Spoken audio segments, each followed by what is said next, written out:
Lia, ada tak kemah yang boleh tukar baju dan solat? Susahlah kalau masa hutan nak tukar baju.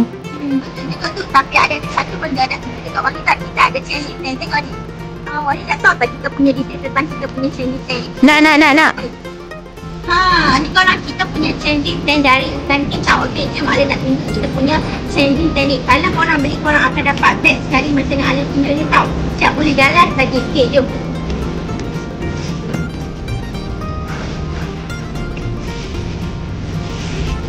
Okay, kalau korang beli kita punya changing tent ni, korang akan dapat storage bag, korang akan dapat manual book cara untuk kita pergi kemah, dan korang akan dapat tali dan juga pancang tak. Tapi kalau korang masih tak faham cara nak tutup kita punya changing tent ni, korang boleh masuk dengan live kita tau.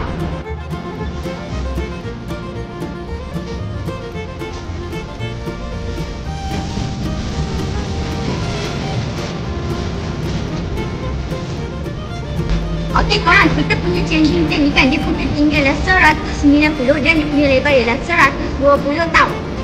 Untuk kita punya changing tent ni kan ada dua tingkat tau, bahagian belakang dan juga bahagian atas. Okey, dan dia ada satu tempat penyangkut baju ataupun korang nak sangkut korang punya tudung, korang punya telekong pun boleh, tak ada masalah tau. Dan kita orang juga ada bagi dekat korang mini storage untuk nak letak barangan-barangan korang.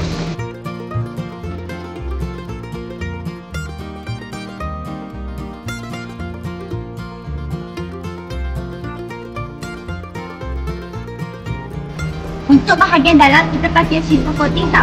Okey, dan kita ada macam-macam warna. Kalau korang berminat dengan kita punya channel ni, korang boleh lihat dekat back ni dekat bawah sekarang tau. Okey, hampa bye-bye. See you hampa dekat next video dia.